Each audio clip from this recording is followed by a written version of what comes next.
ने विभाजन प्रस्ताव दिया तो आपके मौके पे नहीं थे? नहीं कोई नहीं।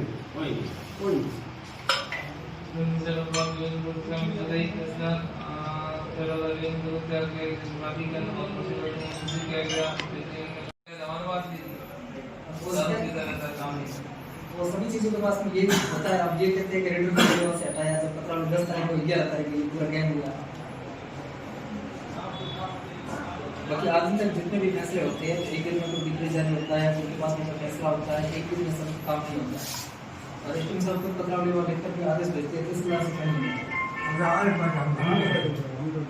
वकील उपस्थित, प्रतिवादी वकील उपस्थित थे? आपको वकील उपस्थित थे? नहीं थे।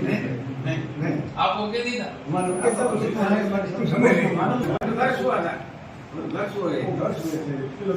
हैं? नहीं, इसमें लिखा है वकील उपस्थित है। नहीं क्या बाद सुनाई करने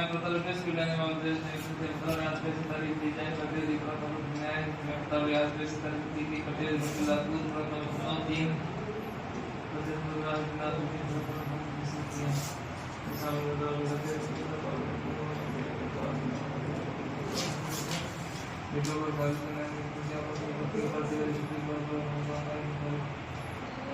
मेरा नाम सखी खान है। हमारा कुछ ज़मीन का विवाद था, कोर्ट में हमारा केस चल रहा था और केस को मतलब 3-4 महीने हुए थे और उसका केस की पीडी भी जारी हमारे तरफ से हुई थी। रातों रात मिल कर के भू माफियाओं ने जो हमारे जो विपक्ष का था उनके पक्ष में वो तरमीम करके जहाँ हमारा कब्ज़ा है ना वहाँ पर उनको ज़मीन दी है। जिसका घर है जिसका वो उसका घर है उसको पास हमारे को ज़मीन दी है और जहाँ हमारा कब्ज़ा है उनको ज़मीन दी है। किसने ये घालमेल किया? कौन इसमें संलिप्त कौन है? ये तो कुछ लाल खान है जो विधायक के करीबी हैं, उन्होंने किया है। अधिकारी भी है कोई? हाँ, अधिकारी भी सब साथ में मिले हुए हैं। पटवारी हैं, एसटीएम साहब, सब अधिकारी उसके साथ मिले हुए हैं। कहाँ का मामला है? ये सेड़वा का है। ये बंटवारा कब हुआ? बंटवारा शायद 11 तारीख को हुआ, पिछली 11 तारीख को बंटवारा भी हो गया, उसमें मेडिसिन भी हो गया और बिक भी गई है शायद। तो आपको बुलाया नहीं इस मामले में? ना, हमको कोई किसी ने बुलाया नहीं था। कोई आपका वकील गया? वकील था, उसको भी कुछ मालूम नहीं पड़ा, किसी को नहीं बुलाया। आज आप किन से मिले हैं और क्या मांग रखी है? हम कलेक्टर साहब से मिले हैं कि कब्ज़े के अनुसार हमारा जहाँ हक है वहाँ हमको ज़मीन दी जाए। तो क्या कहा साहब ने? किस तरह का? साहब ने कहा कि मैं कोशिश करूँगा दिलाने की, न्याय दिलाने की कोशिश करूँगा।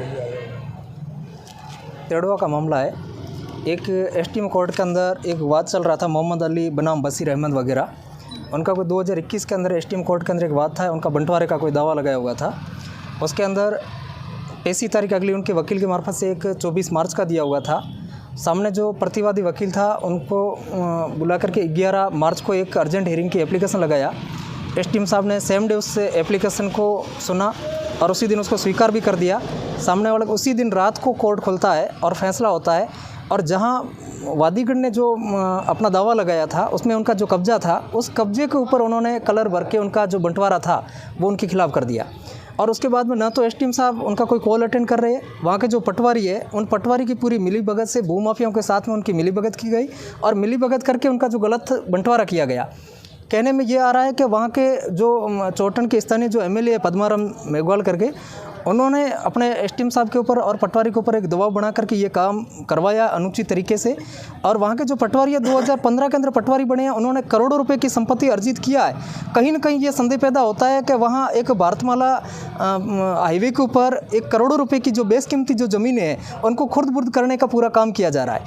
और वहाँ आज एक गरीब परिवार के साथ में अगर ऐसा चीज़ होता है, आज गरीब लोगों के पास में पहले की जो संपत्तियाँ जो इन्होंने संग्रह करके रखी है अपने पूर्वजों की है, उनको खुर्द-बुर्द करने का पूरा काम किया जा रहा है। ये एक प्रकार से मतलब एक राजनेताओं ने पूरा अपना एक षड्यंत्र तरीके से लोगों को एक कुचलने का प्रयास किया जा रहा है, उनकी एक आवाज़ें दबाई जा रही है। अब लोग इसीलिए उनको कहता है, एक एसटीएम कोर्ट को एक स्थानीय देसी लोगों के अंदर उसको एक कोर्ट को बदनाम कर रखा है ऐसे अधिकारियों ने, इसलिए उस कोर्ट को नाम भी एक झंडा कोर्ट दिया गया है। झंडा कोर्ट का मतलब इसलिए कहते हैं लोग क्योंकि वहाँ उनके पास में कोई सुनवाई नहीं होती है, उनके कोई पक्ष में कभी अगस्त कैसे भी फैसले दिए जाते हैं। जगह जगह उन्होंने जाकर के एक दुकान टाइप खोल रखी है और गरीबों के साथ में एक अन्याय किया जा रहा है। ये सबसे बड़ा एक दुर्भाग्य है कि लोगों के साथ में और नेताओं ने कभी इन गरीबों की एक प्रतिनिधित्व करने की जगह उन गरीबों को कुचलने का प्रयास किया जा रहा है।